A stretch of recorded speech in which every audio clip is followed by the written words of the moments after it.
Hello बच्चों, good evening. जैसा कि मैंने आपको पहले वीडियो में बताया हुआ था, और ये जो मेरा ब्राइट फ्यूचर कोचिंग के सेंटर के ना bright future coaching centre Mangrauni, जो हमारा कोचिंग चलता है मंगरौनी में, मैंने फर्स्ट वीडियो में ये बताया हुआ था आपको, जो ऐसा को इस टाइप का क्वेश्चन आपको बिहार बोर्ड में पूछा जाएगा, इस बार पूछा जाएगा। और आपका ये क्वेश्चन लगभग इसी प्रकार के हिसाब से, और सेम वही क्वेश्चन जो कल एग्जाम हुआ है सेकेंड शिफ्ट में 16 तारीख को, वो आपका पूछा गया। जो मैंने आपको बताया था, जो आपका ये 5 से 7 क्वेश्चन, मैंने तो 2 ही क्वेश्चन बताया था तो 4 क्वेश्चन, लेकिन मैंने उसमें से 2 सॉल्व किया था। और मैंने आपको ये बताया था, जो ये आपका क्वेश्चन इस टाइप का क्वेश्चन आपको आ सकता है, और ऑब्जेक्टिव के रूप में आपको 5 से 7 क्वेश्चन इस टाइप का आया है। तो देखिए, मैंने आपको बताया भी था, और सॉल्यूशन भी देख लेते हैं इसका। जैसे बोल रहा है आपको, 2 गोलों के आयतनों का अनुपात 125 अनुपात 27 है, तो इनके पृष्ठीय क्षेत्रफल का अनुपात क्या होगा। यही बोला गया है, पृष्ठीय क्षेत्रफल का अनुपात क्या होगा। तो देखिए, आयतन को क्या बोलते हैं, वॉल्यूम बोलते हैं, इंग्लिश में तो वॉल्यूम बोलते हैं। वॉल्यूम मतलब क्या, जो मीटर क्यूब होता है, m का पावर 3, सेंटीमीटर क्यूब मतलब cm पावर 3 सेंटीमीटर क्यूब ना, घन सेंटीमीटर जो बोलते हैं आप। तो देखिए, ये जो हमारा आयतन है, ये हमको पूछा गया है, ये आपका आयतन का अनुपात है, मतलब ये 3 डायमेंशनल का रेशियो है। कितने का है, 3 डायमेंशनल का। और आपसे पूछ रहा है पृष्ठीय क्षेत्रफल, तो इनके किसके, 2 गोलों के आयतनों के पृष्ठीय क्षेत्रफल आपसे पूछ रहा है। तो बताइए, 3 डायमेंशनल दिया हुआ है और हमें 2 डायमेंशनल पूछ रहा है। कितना पूछ रहा है, 2 डायमेंशनल पूछ रहा है। तो सबसे पहले हमें क्या करना होगा, जो हम मुंह से कैसे आंसर सवाल इस क्वेश्चन का जवाब दे सकते हैं। तो देखिए, मैं आपको लिख के बताता हूं, फिलहाल आप समझदार होंगे तो खुद समझ जाएंगे। ये दिया हुआ है 3 डायमेंशनल, तो आप यहां लिखो 3 डायमेंशनल कितना दिया, 125 अनुपात 27। 3 डायमेंशनल से पहले 1 डायमेंशनल में आओ, 3 डायमेंशनल से पहले 1 डायमेंशनल में आओ, फिर जब 1 डायमेंशनल निकल जाता है तो फिर आप 2 डायमेंशनल में जाओ। क्योंकि जो भी आपका टोटल दिया रहेगा, उससे पहले आपको 1 यूनिट पे आना है, तो पहले 1 डायमेंशनल में आएंगे। तो 3 डायमेंशनल दिया हुआ है, आप 1 डायमेंशनल पहले निकालो। तो 1 डायमेंशनल हमारा क्या होगा, जैसे ही हम आपको पृष्ठीय क्षेत्रफल वाला जो उसमें त्रिज्या दिया रहता था, और हम बताते थे जो आपको पृष्ठीय क्षेत्रफल निकालना है, तो क्या करते थे, 1 डायमेंशनल दिया रहता था तो 2 डायमेंशनल करने के लिए उसका स्क्वायर कर देते थे। और जब 2 डायमेंशनल दिया रहता था, तो कहने का मतलब 1 डायमेंशनल में आने के लिए हम उसको क्या करते थे, तो उसको रूट के अंदर डाल देते थे ना, वर्गमूल के अंदर डाल देते थे, और उसके बाद हम उसका वर्गमूल निकालते थे। तो यहाँ भी वही करना है, जो 125 को अब ये 3 डायमेंशनल से 1 डायमेंशनल पे आने के लिए हम क्या करेंगे, तो घन मूल के अंदर इसको डालेंगे। अब घन मूल तो निकालेंगे, अब क्यूब रूट के अंदर डालेंगे 125, अनुपात कितना हो जाएगा, क्यूब रूट 27। ठीक है, अब हम अब ये तो आपको पता होगा ना, जो 125 किसका मतलब, इसका जो क्यूब घनमूल क्या है, तो भाई ये 5 ही का तो है, 5 का क्यूब है ना, ये 125 है या नहीं, ये 5 का क्यूब है। 5 गुने 5 गुने 5 25 25 5 125, तो ये 5 का 1 डायमेंशनल आपका क्या हो गया, आ गया।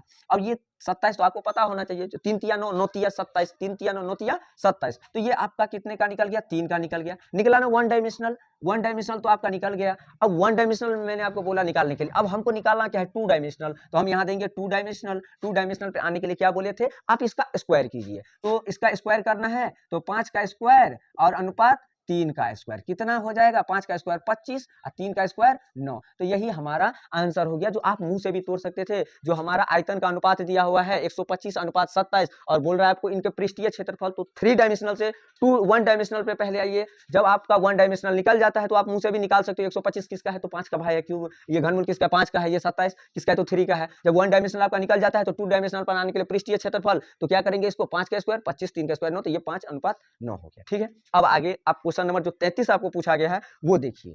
2 घनों के आयतनों का अनुपात 1 अनुपात 64 है, तो इनके संपूर्ण पृष्ठीय क्षेत्रफल का अनुपात क्या होगा। सेम वही क्वेश्चन है, सेम टू सेम आप सॉल्व कर सकते हैं इसको। फिलहाल हम आपको बताते हैं। देखिए, 2 घनों के आयतन का अनुपात, तो आपका क्या दिया हुआ है, 3 डायमेंशनल दिया हुआ है। क्या दिया, 3 डायमेंशनल, और आपसे पूछ रहा है 2 डायमेंशनल। तो 3 डायमेंशनल से पहले आपको 1 डायमेंशनल पे आना होगा। कहां पे आना होगा, 1 डायमेंशनल। तो यहां पे आप लिखिए 3 डायमेंशनल इक्वल्स टू कितना दिया हुआ है, 1:64। तो 1 डायमेंशनल में पहले आएंगे 3 डायमेंशनल से, क्योंकि 3 यूनिट दिया हुआ है और 1 यूनिट निकालना है। तो ये कैसे निकालेंगे, तो इसको हम क्या करेंगे, तो क्यूब रूट के अंदर इसको देंगे 1 और यहाँ 64, तो ये आपका 1 डायमेंशनल निकलेगा। अब बताइए 1 जो है, ये किस 1 का क्या हो जाएगा भाई साहब, 1 हो जाएगा, और 64 का जो क्यूब रूट से बाहर निकाल देंगे तो क्या हो जाएगा, ये 4 का हो जाएगा ना, 4 चौका 16, 16 चौका 64, तो निकल गया आपका। अब आपको कहाँ जाना है, 2 डायमेंशनल पे जाना है। कहाँ जाना है, तो 2 डायमेंशनल जाना है। तो 2 डायमेंशनल पे जाने के लिए हम क्या करेंगे, इसका स्क्वायर कर देंगे। मतलब क्या, 1 का स्क्वायर और 4 का स्क्वायर, तो क्या हो जाएगा, 1 का स्क्वायर 1 और 4 का स्क्वायर 16, तो यही हमारा 1 अनुपात 16 निकल गया।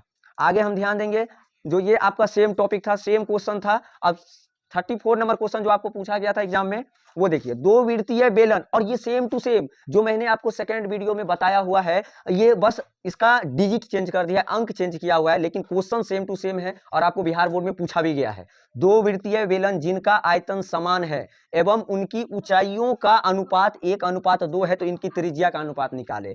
ऊंचाई, ऊंचाई मतलब क्या, हाइट, हाइट आपका दिया हुआ है, क्या हो तो हाइट, क्या हो हाइट, हो हाइट, सरकमफेरेंस, रेडियस, ये सब क्या हो गया आपको, मतलब वन डायमेंशनल होता है। आपको दिया है वन डायमेंशनल और पूछ भी रहा है वन डायमेंशनल। ऊंचाई मतलब क्या, वन डायमेंशनल तो दिया ही हुआ है, वन डायमेंशनल का रेशियो दिया हुआ है, और आपसे पूछ भी रहा है वन डायमेंशनल का रेशियो। क्या करेंगे आप, तो वन डायमेंशनल दिया है, वन डायमेंशनल पूछ रहा है, तो वन डायमेंशनल इक्वल टू 1:2, और वन डायमेंशनल ही पूछ रहा है आपसे, तो वन डायमेंशनल भी सेम टू सेम 1:2 ही हो जाएगा। यही हमारा आंसर हो जाएगा। और मुझे उम्मीद है कि आप लोग बहुत अच्छे से समझ गए होंगे। तो मेरा बताने का उद्देश्य यही था, जो मैंने आपको जो बोला था क्वेश्चन आएगा वो आपके एग्जाम में, तो वो क्वेश्चन आया।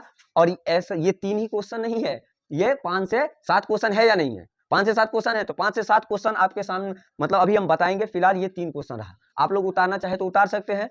और अगर आपको अच्छा लगे, अगर आप न्यू हैं तो चैनल को सबसे सब्सक्राइब करेंगे, उसको उस पर लाइक करेंगे, शेयर करेंगे, और अच्छे और बच्चों तक पहुंचाएंगे। जो बच्चे न्यू हैं उनको अच्छे से समझ में आएगा, मतलब कि आपको 10th के एग्जाम में ये ऑब्जेक्टिव टाइप क्वेश्चन बनाने में आप मुंह से आंसर दे सकते हैं, न कि आपको सॉल्यूशन के लिए टाइम वहां पर बर्बाद करेंगे। तो मेरा मकसद ये था, जो आप कितना अच्छा से अच्छा समझे, कितना अच्छा से अच्छा इसको हल करें हम बच्चों के लिए, जो बच्चा अच्छा से अच्छा पढ़ाई कर सके, न कि वो फॉर्मूला यूज करते रहे और अपना टाइम बर्बाद करते रहे। धन्यवाद आपका।